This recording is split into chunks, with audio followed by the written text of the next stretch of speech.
여러분 로마서 1장 16절과 17절은 로마서 전체의 주제 같은 구절이에요. 우리가 그 구절 볼 때 바울이 그 구절에서 그렇게 말했죠. 나는 복음을 부끄러워하지 않습니다. 여러분, 어떤 면에서 표현은 그렇게 했지만 바울이 정말 하고 싶은 이야기는 나는 복음을 너무너무 사랑하고 복음보다 내 인생에 더 가치롭고 중요한 것은 없습니다. 바울이 왜 이렇게까지 복음을 좋아했지요? 복음은 모든 믿는 자에게 구원을 주시는 하나님의 능력이기 때문입니다. 여러분, 세상 사는 사람들에게 정말 능력이 필요하지 않습니까? 그죠?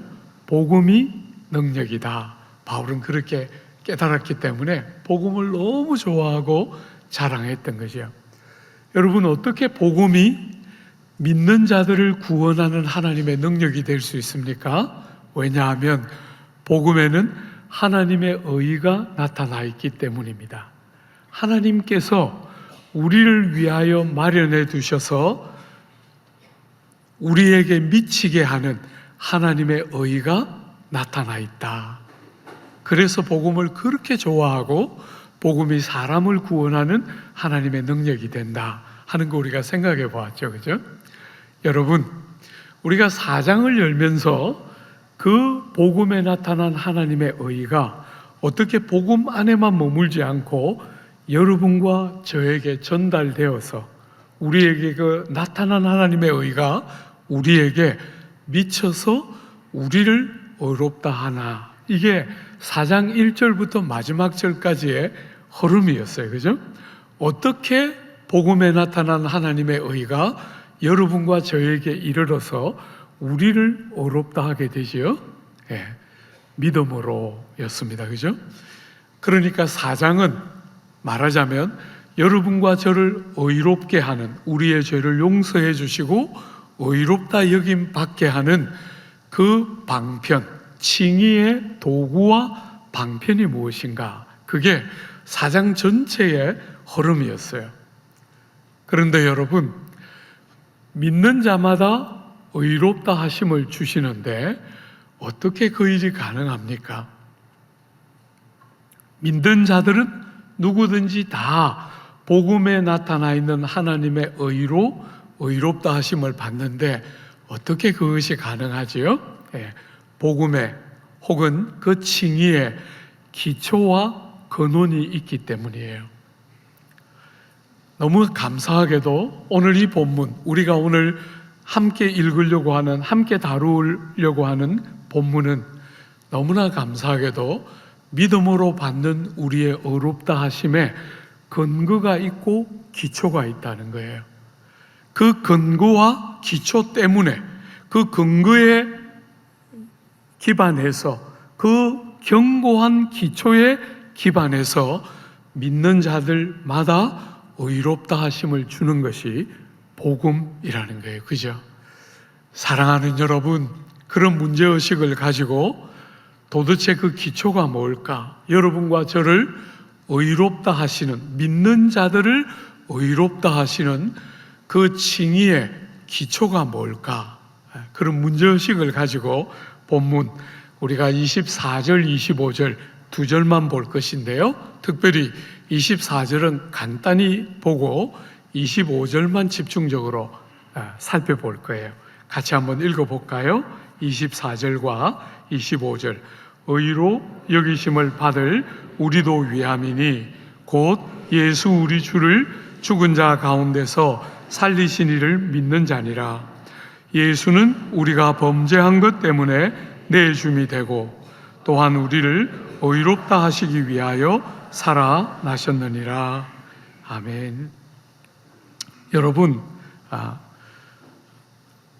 그 근거와 기초가 무엇인가 할 때 우리가 내용을 본격적으로 다루어 보겠지만 예수께서 우리를 위하여 돌아가시고 예수께서 우리를 위하여 다시 살아나신 바로 그 사건이지요. 그죠? 우리가 살아가는 이 역사의 무대에 삶의 한순간에 일어나서 다시는 취소하거나 변개할 수 없는 일어난 한 사건이 칭의의 혹은 복음의 기초요, 근거이지요. 그죠? 여러분과 제가 예수를 믿을 때 우리가 어렵다함을 받는 것은 그냥 교리니까, 그냥 받아들여야 되니까 억지로 받아들이는 게 아니라 객관적인 사건에 근거해서, 일어난 사건에 근거해서 그 사건이 기초가 되고 근거가 되어서 믿는 자마다 의롭다 하는 일이 일어나게 된다는 거예요. 여러분, 그 역사적인 사건이라고 말하는 예수님 돌아가시고 예수님 부활하신 이 사건을 다르게 표현하면 하나님께서 예수를 통하여 우리를 위하여 행하신 일, 하나님께서 예수 그리스도를 통해서 우리를 위하여 행하신 일, 그것이 복음에 나타내신 하나님의 의의 근원이고 기초이지요. 그죠? 하나님이 우리를 위해서 그리스도 안에서 어떤 일을 하셨는가? 그게 오늘 25절 본문에 나와 있는 복음의 핵심이다. 그렇게 할 수 있어요. 먼저 24절부터 우리가 한번 보면, 여러분, 우리가 아브라함이 하나님을 믿을 때 그 믿음을 의로 여기셨다 이렇게 할 때 그 믿음 안에는 내용이 있다 그랬잖아요. 그죠? 믿음 안에는 내용이 있고 대상이 있는데 하나님을 믿는 것이어야 한다 그렇게 말했죠. 그리고 그 하나님을 믿는다는 말은 하나님의 성품과 하나님의 약속을 신뢰하는 것을 의미한다. 우리가 그렇게 그 믿음이라고 할 때 그 믿음을 그렇게 우리가 정의했죠. 오늘 본문은 그 믿음에 하나님을 믿는다 할 때 구체적인 거 하나를 추가했어요. 그죠? 하나님을 믿는데 어떤 하나님을 믿는가? 오늘 본문 24절에 보시면 예수, 우리 주를 죽은 자 가운데서 살리신 이를 믿는다. 그죠? 그러니까 여러분과 제가 우리는 하나님을 믿습니다 이렇게 말할 때 막연하게 하나님이 한 분 계시고 그 한 분이 절대자이신 그 사실을 믿습니다 하는 것은 충분하지 않다는 거예요. 오늘 본문에 있는 것처럼 우리가 믿는 하나님은 어떤 분이십니까? 그 하나님은 우리 주 예수, 우리 주를 죽은 자 가운데서 살리신 하나님을 믿습니다 해야 된다는 거예요. 여러분, 우리가 이렇게 살아가는 세상에 유일신 하나님을 믿는다라고 주장하는 대표적인 세 종교가 있어요. 하나는 우리가 믿는 기독교겠지요, 그죠? 또 하나는 이슬람입니다. 이슬람. 또 하나는 유대교입니다. 그런데 이슬람이나 유대교는 한 분 하나님을 믿어도 그분들을 우리가 성도 이렇게 부르지는 않잖아요. 그죠? 왜냐하면 우리가 믿는 하나님은 예수를 통해서 우리를 찾아오시고 예수 사건을 통해서 우리에게 말씀하시는 그 하나님을 우리의 하나님으로 믿는 거거든요. 그러니까 예수 빼면 기독교는 없는 거예요. 그냥 하나님을 믿는다, 하나님이 한 분이시다, 그건 성경이 기대하는 충분한 믿음이 아니에요. 예수를 통해 우리를 찾아오시고 예수를 통해 우리를 위하여 일하신 그 하나님을 믿는 것이죠. 그게 기독교를 믿는다 할 때 여러분의 믿음의 대상으로서의 하나님이라고 말할 때 핵심 중에 하나예요. 예수와 관계없는 어떤 신을 믿는 것이 아닙니다. 예수를 통해 우리를 찾아오시고 그 죽은 예수를 죽은 자 가운데서 다시 살리신 하나님을 우리는 믿고 있는 것이죠. 사랑하는 여러분, 어떤 근세의 아주 유명한 신학교 교수인데, 죄송합니다, 신학자인데 이런 이야기를 했어요. 예수가 죽음에서부터 다시 일어난 것과 사람들이 죽고 나면 다시 부활이 있다는 것은 역사적인 사실로 믿을 수 없다. 신학자인데 되게 유명한 사람인데 그렇게 주장했어요. 여러분, 그분이 아무리 유명해도 성경이 가르치는 것과 다르기 때문에 저는 그분이 바른 교훈을 했다고 생각지 않아요. 우리가 믿는 하나님은 우리 주 예수를 죽은 자들 가운데서 살리신 그 하나님을 믿는 것이거든요. 그렇게 안 믿으면 그분이 아무리 신학자라는 이름은 갖고 있어도 저는 성도라고 동의할 수 없어요. 사랑하는 여러분, 우리가 믿는 하나님은 예수님을 통해 우리를 찾아오시고 그 돌아가신 예수님을 죽은 자들 가운데서 다시 살리신 바로 그 하나님을 우리는 믿는 것이죠.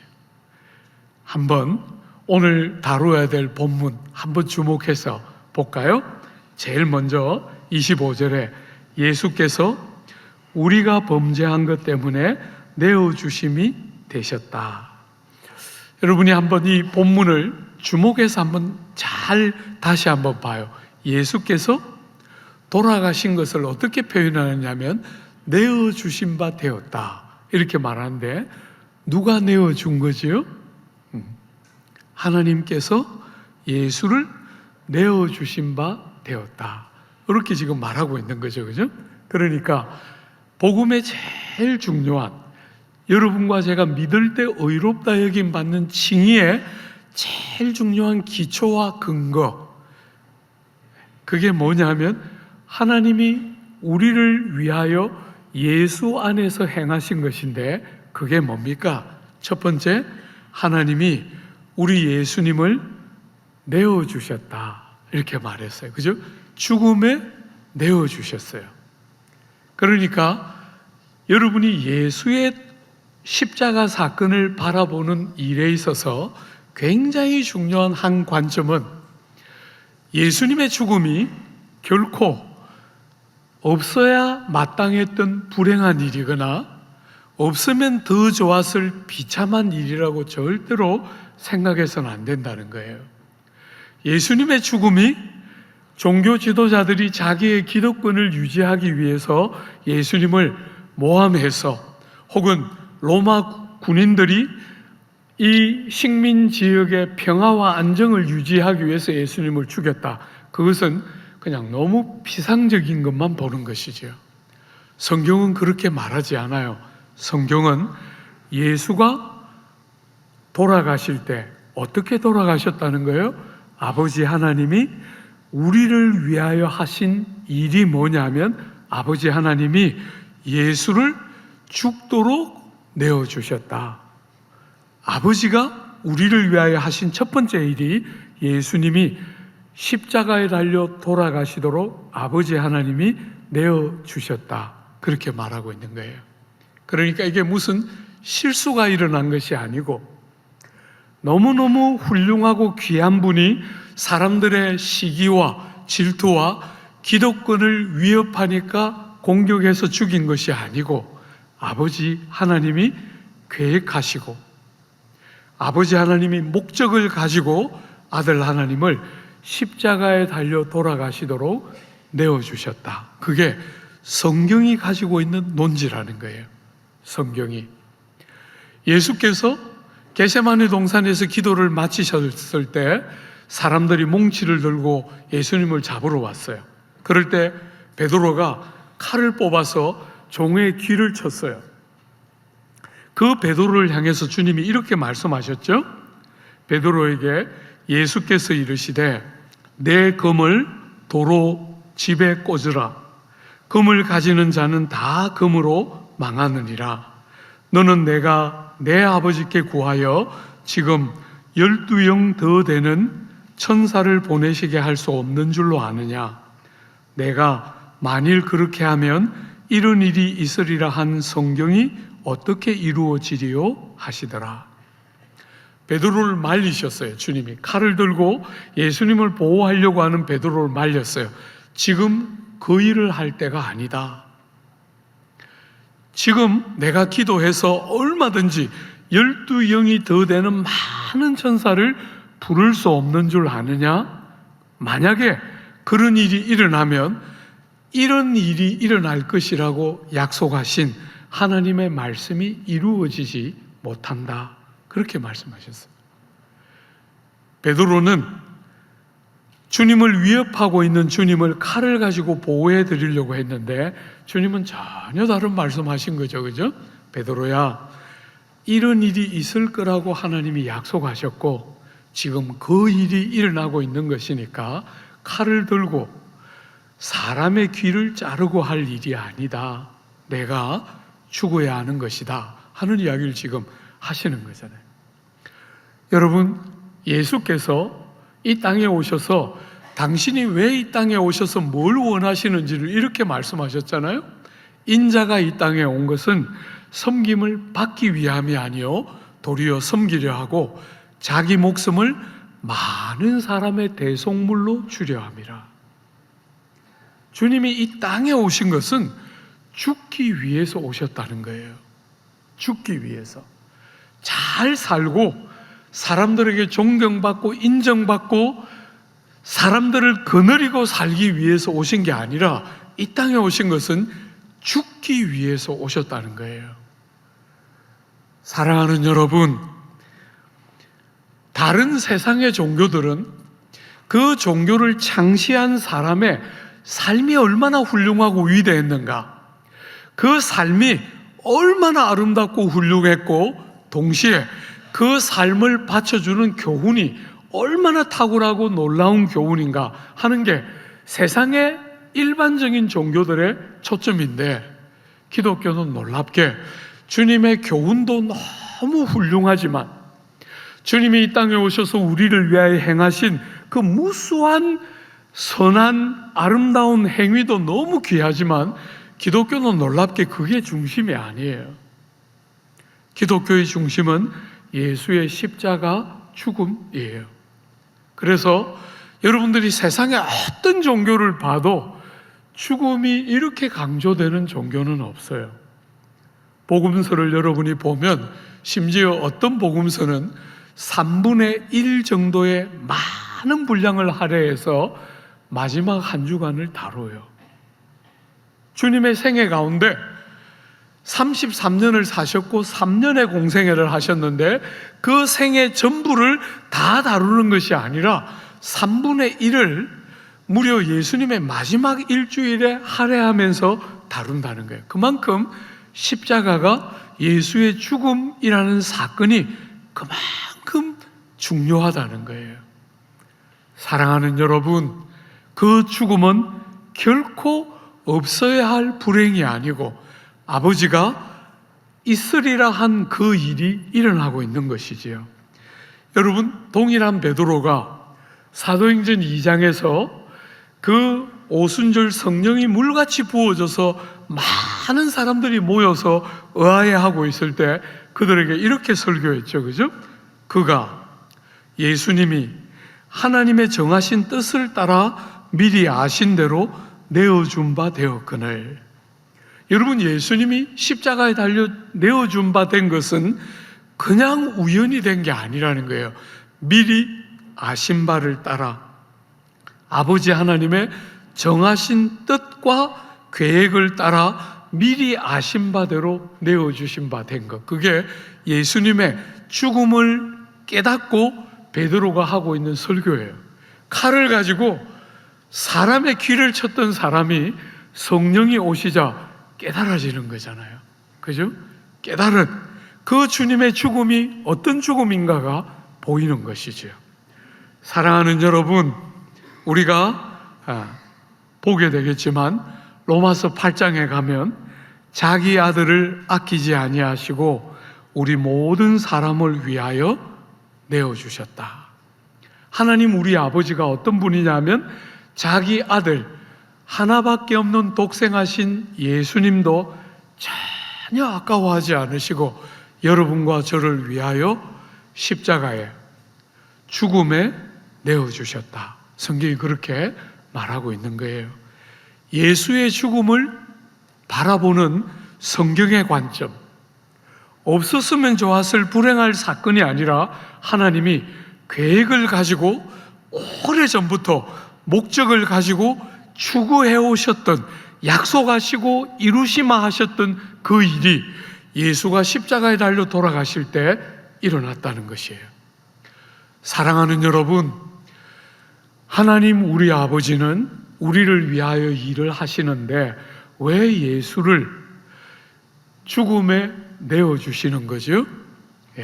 오늘 본문에 이유가 나와 있죠. 그죠? 한 번만 더 보십시오. 예수는 우리의 범죄한 것 때문에 내어주심이 되고, 사랑하는 여러분, 여러분과 저의 범죄, 하나님을 향한 불순종, 우리의 끝없는 악과 죄와 부패와 타락, 그 모든 것 때문에 여러분이 아니고 제가 아니고 그분이 죽음에 넘겨진 바 되었다. 이게 오늘 본문이 하고 있는 말이에요. 사랑하는 여러분, 본문만 그렇게 말하는 게 아니죠. 구약에 여러분이 잘 아는 그 유명한 이사야 53장에 고난받는 종의 이야기에 나오는 그게 이렇게 나오죠. 우리는 다 양 같아서 그릇 행하여 각기 제 길로 갔거늘 여호와께서는 우리 무리의 죄악을 그에게 담당시키셨도다. 예수님이 그렇게 십자가에 달려 돌아가신 것은 여러분과 저의 죄를 그분에게 담당시키셨기 때문에 죽음에 내어주셨다는 거예요. 아버지께서 우리를 위하여 한 일을 행하시는데, 아들 하나님을 죽음에 내어주시는 일을 하시는데, 왜냐하면 여러분과 저의 죄를 담당하도록, 우리의 죄를 우리가 담당하고 우리가 감당할 수 없는 우리의 죄를 예수님이 감당하시도록 예수를 죽음에 내어주셨다, 넘겨주셨다, 그렇게 성경은 말하고 있다는 거예요. 여러분, 땅을 사는 사람들의 보편적인 사람들의 경험은 내가 뭐 그렇게 죄가 많나 이렇게 생각해요. 제가 여러분들에게 늘 틈만 나면 여러분 국가대표라 그러잖아요. 그죠? 그런데도 제대로 귀담아 안 듣고 다 우리 목사님 또 병이 도지는구나 그러고 지나가요. 많은 사람들이, 대부분의 사람들이 깨달아야 할 만큼 자기의 죄를 깨닫지를 못해요. 대부분의 사람들이. 그리고 죄를 깨닫는 사람들은 죄를 깨달아도 그 죄를 감당할 수가 없어요. 아, 이게 죄구나, 이게 나쁜 것이구나, 내가 이렇게 안 살아야지, 아무리 깨달아도 죄를 또 지어요. 여러분, 우리는 정말 우리가 생각하는 것보다 더 나쁘고 더 죄가 많고 너무나 부패하고 악한 자들인데도 대부분의 사람들이 그래도 나는 이만큼 살잖아 이렇게 생각해요. 대부분이.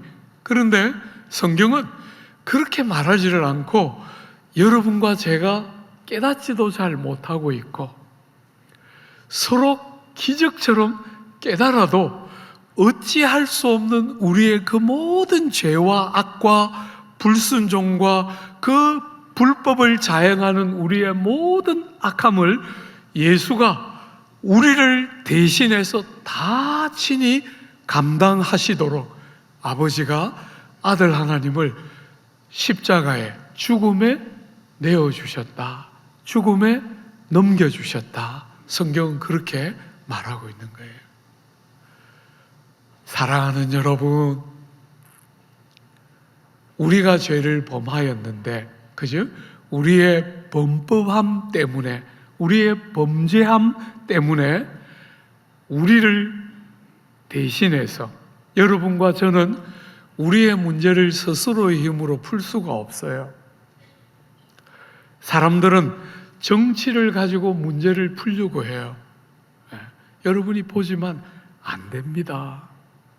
철학과 도덕과 윤리와 가르침을 가지고 문제를 풀어내고 이상적인 사회를 만들고 싶어 하지만 안 됩니다. 여러분과 제가 죄 중에 났고 우리의 죄를 우리의 힘으로 풀 수 없어요.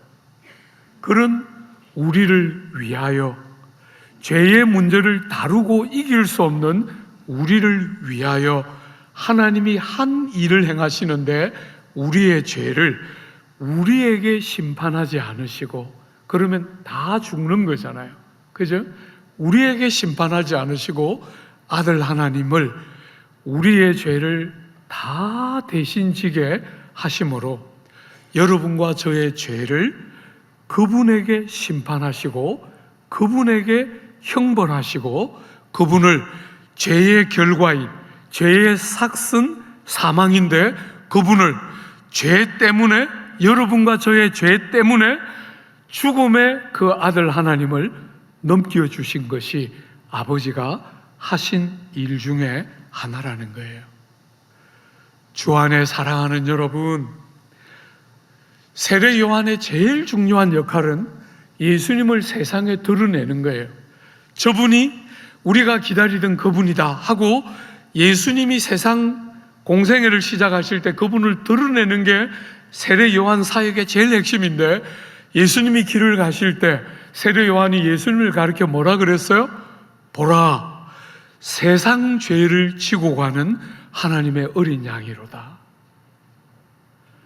구약에서부터 그렇게 오랜 세월 동안 예언되고 약속되고 인생들이 그 죄를 인하여 죽을 수밖에 없는 인생들에게 그 인생들의 죄를 대신 지고 가시는 하나님의 어린 양, 구약의 무수한 제사를 통해서 거듭거듭 드러나고 보여줬던 죄인들의 죄를 지고 속죄 제물로 드려지는 그 어린 양은 다름이 아니라 오실 예수를 드러내기 위한 그림자와 같이 사용되는 것이었고, 진품이 보라, 세상의 죄를 지고 가는 하나님의 어린 양이로다 하고 세례 요한이 예수님을 증거한 거죠. 그죠?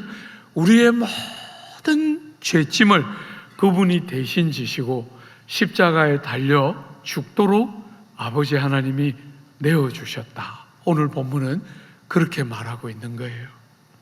사랑하는 여러분, 우리가 로마서 3장을 볼 때 이미 봤지 않습니까? 이 예수를 하나님이 그의 피로 인하여 믿음으로 말미암는 화목 제물로 세우셨다. 이 예수를 죽도록 죽음에 넘겨주심으로 화목 제물로 세웠다는 거예요. 하나님과 우리 사이가 화평케 되도록, 사람과 사람 사이 이렇게 어그러지고 깨뜨려져 있는 관계들이 회복되도록 화목 제물로 예수님을 세웠다는 거예요. 여러분, 고린도후서 5장에 하나님이 죄를 알지도 못하신 자로 우리를 대신하여 죄를 삼으신 것은 우리로 하여금 저의 안에서 하나님의 의가 되게 하려 하심이라. 여러분이 약간 눈치채신 분이 있는지 모르겠는데 저는 스타일이 이런 스타일이에요. 그래서 이 주제 조금 더 다루어야 속이 시원하거든요. 예. 그런데 이렇게 계속 이렇게 다루면, 저는 요쯤에서 끊고 싶었는데 이렇게 계속 다루면 여러분이 복음을 예수 우리 위하여 돌아가셨다, 그것만 기억할까 싶어서 오늘은 억지로 순교하는 심정으로, 그 다음에 나오는 주제도 같이 다루려고 해요. 예수 우리를 위하여 살아나셨다. 여러분, 복음이라고 말할 때, 기독교의 심장이라고 말할 때 핵심이 뭡니까? 예수께서 우리를 대신하여 십자가에 달려 돌아가셨다. 그게 첫 번째 중요한 기둥이라면, 두 번째 중요한 기둥은 뭡니까? 다시 죽은 자들 가운데서 주님이 머물러 계시지 않으시고 죽은 자 가운데 있을 수 없으신 그분이 부활하시고 살아나셨다. 이 두 가지가 복음의 핵심인 거잖아요. 그죠? 예수께서 다시 살아나셨다. 여러분, 25절 하반절 보십시오. 또한 복음을 복음되게 하고 우리 같은 죄인들을 의롭다 하시는 기초와 근거는 예수 우리를 위하여 돌아가신 것만 아니라 또한 그분이 다시 살아나셔서 우리를 의롭다 하기 위하여 살아나셨다. 이렇게 또한이라는 접속사를 가지고 복음을 나란히 둘을 똑같이 강조하고 있는 것이죠. 그죠? 여러분 가운데 혹시 이렇게 질문하고 싶은 사람이 있는지 모르겠어요. 로마서 5장에 보면 그러면 이제 우리가 그의 피로 인하여 의롭다 하심을 입었은즉, 여러분 거기는 의롭다 하심이 예수의 죽음과 연결된 것처럼 피라고 말했는데, 오늘 본문에는 부활을 우리의 의롭다함과 연결시키고 있는 것을 보면서 어떻게 된 겁니까? 이렇게 질문하고 싶은 사람이 있는지 모르겠어요. 저는 그런 사람 많이 있었으면 좋겠어요. 성경을 부지런히 읽다 보니까 예수의 부활이 의와 연결되기만 하는 게 아니라 예수의 죽음도 의와 연결되는 본문이 있는데요 하고 좀 들고 왔으면 좋겠어요. 질문도 하고. 사랑하는 여러분, 정말 부활이야말로 우리의 의로움에, 우리의 의롭다 하심의 핵심적인 사건임에 틀림없지만, 여러분, 부활과 주님의 죽음은 동전의 양면처럼 붙어 있는 거잖아요. 때로는 주님이 돌아가셔서 우리가 의롭다함을 받았다 이렇게 말해도 되지만, 그죠? 오늘 본문은 더 소상하게 설명하면서 여러분들이 깨닫고 누리고 경험하기를 원하는 마음으로 이것을 구분해서 더 소상하게 설명하는 거잖아요. 주님이 돌아가셔서 우리의 모든 죄가 다 도말되는 거잖아요. 여러분의 모태에서부터 죄 중에 태어난 우리의 모든 악과 범법과 불순종함과 죄악됨과 냄새남과 추함이 그 예수께서 십자가에 달려 대신 돌아가심으로 우리를 모든 죄가 다 씻어지고 정결케 되고 덮어지고 가려지면서 죄의 용서하심을 받게 되는 정말 놀라운 은혜가 우리의 삶에 임하게 되는 거지요. 많은 사람들이 신앙생활을 자기의 상태에 따라 들쭉날쭉하지만 신앙은 그런 것이 아니라는 거예요. 우리의 그 어리석고 연약한 테두리를 넘어서 나를 나되게 하는 핵심이 내 안에 있는 것이 아니고 내 바깥에서 하나님이 나를 위하여 하신 바로 그 일, 예수께서 나의 죄를 다 대신 지시고 돌아가셨기 때문에 나의 모든 죄가 용서되고 씻어지고 의롭게 여겨지는 존귀와 영광이 믿는 자마다 주어지는 거죠. 그 아버지 하나님을 믿는 거잖아요. 나를 포기하지 않으시고 아들 하나님의 생명으로 아까워하지 않고 나를 건져내신 그 하나님을 믿는 거잖아요. 예수께서 십자가에 달려 돌아가실 때 그냥 불행한 일이 일어나고 만 게 아니라 내 죄 때문에 예수님이 돌아가셨다 하는 것을 믿는 거잖아요. 그리고 그런 자마다 누구든지 다시는 정죄함 아래로 굴러떨어지지 않고 의롭다 여겨주시는 은혜의 자리 안으로 옮겨지는 거잖아요. 사랑하는 여러분, 그런 면에서 복음을 제대로 깨닫는 것은 여러분을 얼마나 견고하고 담대한 자리에 세우는지 몰라요. 내 상태에 따라 들쭉날쭉한 게 아니고 내 바깥에 계신 그분을 믿는 거잖아요. 그죠? 그분이 하신 일을 붙들고 의지하는 거잖아요. 그게 믿음의 핵심이기 때문에 내 상태가 중요한 게 아니고 그분을 의지하는 믿음이 우리를 견고하게 세우는 것이. 사랑하는 여러분, 우리를 의롭다 하기 위해서 다시 살아나셨다. 부활에 대한 메시지는 굉장히 많은 이야기들을 부활을 가지고 할 수 있죠. 그죠? 말하자면 다시는 사망이 우리를 이길 수 없다. 부활은 우리에게 틀림없이 그 이야기도 하고 있어요. 그렇지만 오늘은 한 가지만, 오늘 이 예수가 우리를 위하여 죽으시고 예수가 우리를 위하여 다시 살아나서 의롭다 하셨다 할 때 이 주제와 관계된 한 가지만 우리가 좀 생각해 보면, 부활은 뭘 우리에게 말하고 싶어 하는가? 부활. 여러분이 구약에 보면 특별히 출애굽한 이후에 성막을 만들면서 그 성막에 제사를 드리기 시작하는 그 성막을 만들 때 뭘 같이 만드냐면 제사장이 입을 옷을 같이 만들어요. 에봇. 제사장이 입는 그 에봇 옷을 만드는데 그 옷을 제작하고 나면 그 바깥에 입는 바깥에 뭡니까? 윗옷 이렇게 그 에봇 위에 걸치는 옷을 만드는데 그 옷을 만들 때 그 가장자리 제일 밑부분에 여러 수도 놓지만 다양한 색깔의 실로 수도 놓지만 거기에 구멍을 뚫어서 방울을 매달아요. 방울. 금방울을 매답니다. 금방울. 말하자면 그 옷을 입고 제사장이 들어가서 제사를 드릴 때 방울이 딸랑딸랑 하면 제사장이 살아있구나 하는 걸 알게 되는 거잖아요. 그죠? 지성소. 지극히 거룩한 하나님의 면전에 가니까 잘못하면 죽을 수 있으니까 방울을 달아놨어요. 여러분, 그 대제사장이 1년에 한 번 백성들의 죄를 속죄하는 제물을 가지고 그 피를 가지고 지성소에 들어가서 주님 앞에 백성들의 죄를 속죄하는 제사를 드려요.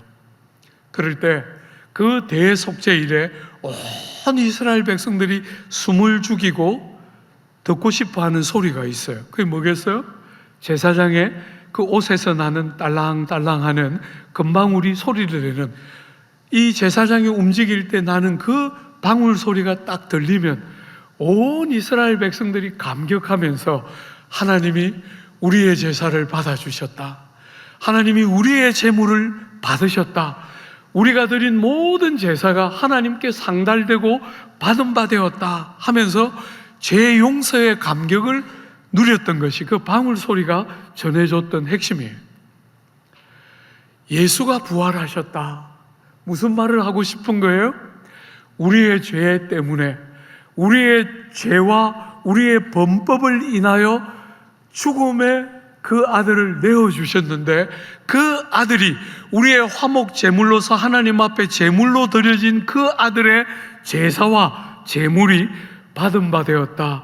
뭘로 알 수 있어요?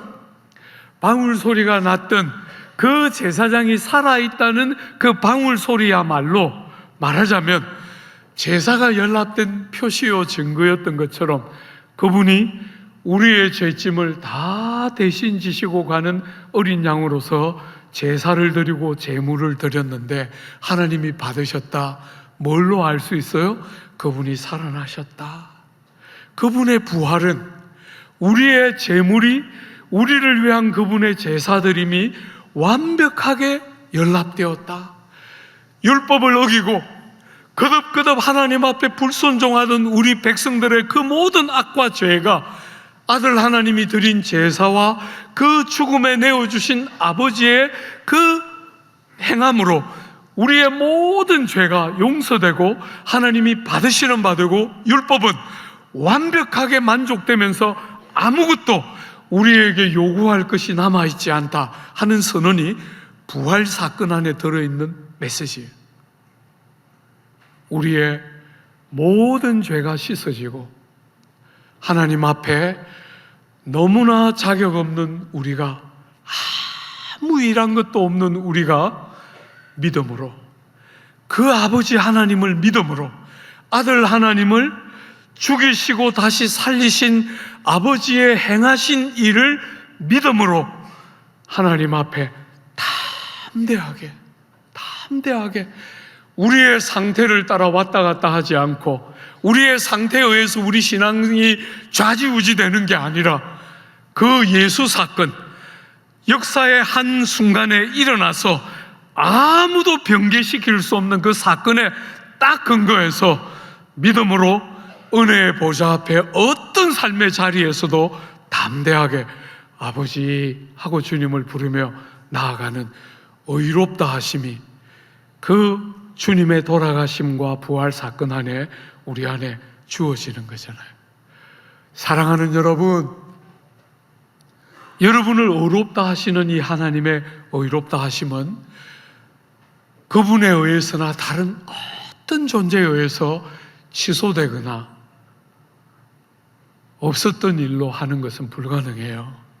여러분이 보신 것처럼 이미 값이 완전히 지불되었기 때문에, 여러분이 정말 크고 나쁜 죄를 지어서 하나님이 보시면서 그건 안 되겠다, 다른 건 다 참을 수 있는데 그건 안 되겠다, 그런 일은 없다는 거예요. 완전한 용서가 우리에게 주어진 것이지요. 사랑하는 여러분, 다르게 한쪽 측면을 한 번만 더 조명해 보면, 여러분과 제가 죄 중에 이 땅에 났는데, 여러분과 제가 아무리 많이 배우고 아무리 많이 노력하고 이런저런 돌을 아무리 닦아도 나를 바꿀 수 없는 이 어리석은 우리의 삶에 주님께서 우리의 죄짐을 대신 지시고 십자가에 달려 돌아가심으로 우리에게 새로운 삶이 열렸다는 거예요. 부활은 여러분과 저에게 우리가 똑같은 모습을 가지고 있고, 때때로 죄를 짓기도 하고 때때로 너무 어리석고 냄새나는 추한 모습을 드러내기도 하는 게 여러분이고 저이지만, 그러나 더 이상 이전과 같을 수 없다는 것을 아는 거잖아요. 그 사건이 일어난 거예요. 그죠? 그리고 그것을 믿는 자마다 더 이상 이전과 똑같을 수가 없어요.